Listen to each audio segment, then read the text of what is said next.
বিহার এস্টেটের বাংলা সিলেবাসের প্রথম ইউনিটের একটা গল্প, অপরিচিতা, রবীন্দ্রনাথ ঠাকুর।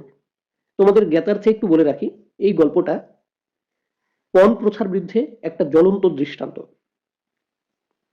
গল্পের আলোচনায় যাই। আজ আমার বয়স 27 মাত্র।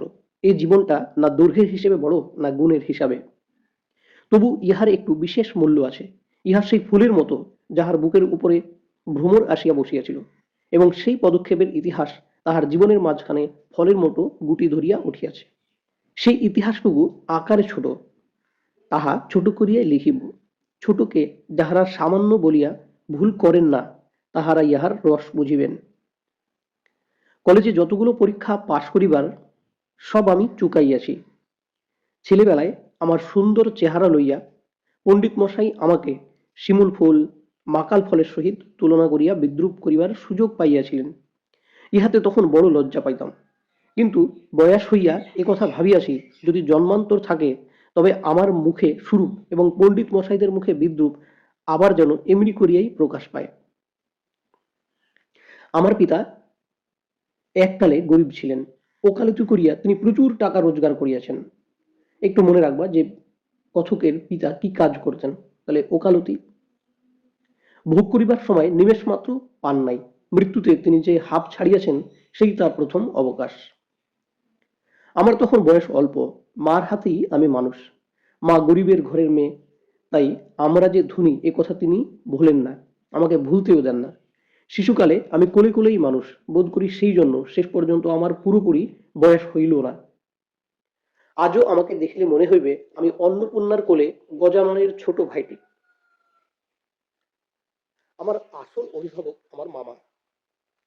তিনি আমার চেয়ে বড়জোর বছর ছয়েক বড়, কিন্তু ফুলগুর বালির মতো তিনি আমাদের সমস্ত সংসারটাকে নিজের অন্তরের মধ্যে শুষিয়া লইয়াছেন।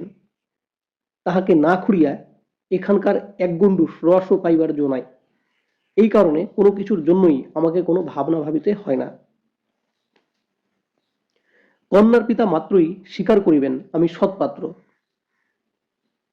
তামাকটুকু পর্যন্ত খাই না।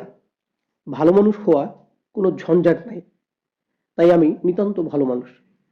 মাতার আদেশ মানিয়া চলিবার ক্ষমতা আমার আছে, বস্তুত না মানিবার ক্ষমতা আমার নেই। অন্তঃপুরের শাসনে চলিবার মতো করিয়াই আমি প্রস্তুত হইয়াছি। যদি কোনো কন্যা স্বয়ংবরা হন, তবে এই সুলক্ষণটি স্মরণ রাখিবেন। অনেক বড় ঘর হইতে আমার সম্বন্ধ আসিয়াছিল, কিন্তু মামা, যিনি পৃথিবীতে আমার ভাগ্য দেবতার প্রধান এজেন্ট, বিবাহ সম্বন্ধে তার একটা বিশেষ মত ছিল। ধনীর কন্যা তার পছন্দ নয়।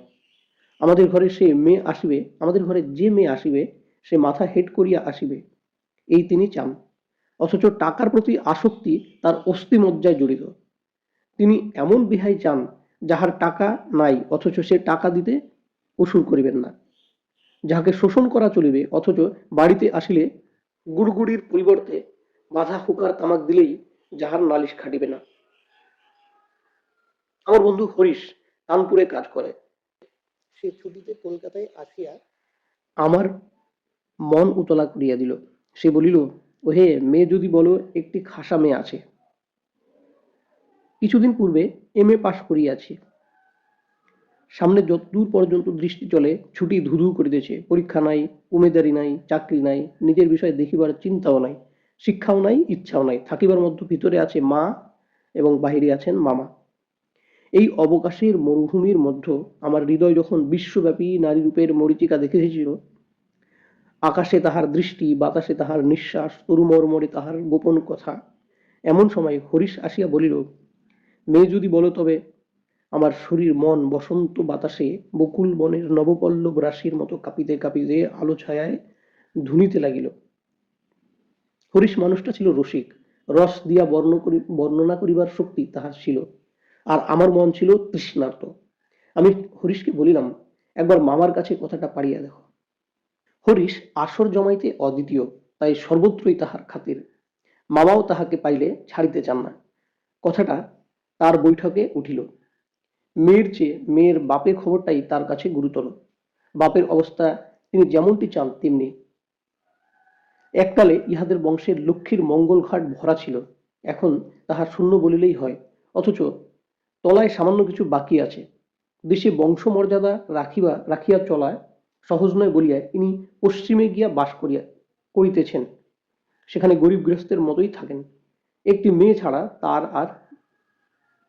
আর নাই। সুতরাং তাহারই পশ্চাতে লক্ষ্মীর ঘরটি একবার উপুড় করিয়া দিতে দ্বিধা হইবে না।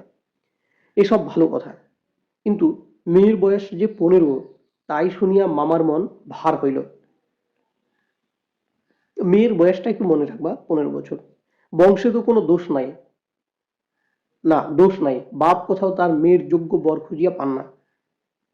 একে তো বরের হাট মহার্ঘ, তাহার পরে ধনুক ভাঙা পণ, কাজেই বাপ কেবলই সবুর করিতেছেন, কিন্তু মেয়ের বয়স সবুর করিতেছে না। যাই হোক, হরিশের সরস রসনায় গুণ আছে। মামার মন নরম হইল। বিবাহের ভূমিকা অংশটুকু নির্বিঘ্নে সমাধা হইয়া গেল। কলিকাতার বাহিরে বাকি যে পৃথিবীটা আছে সমস্তটাই মামার আন্দামান দ্বীপের অন্তর্গত বলিয়া জানি।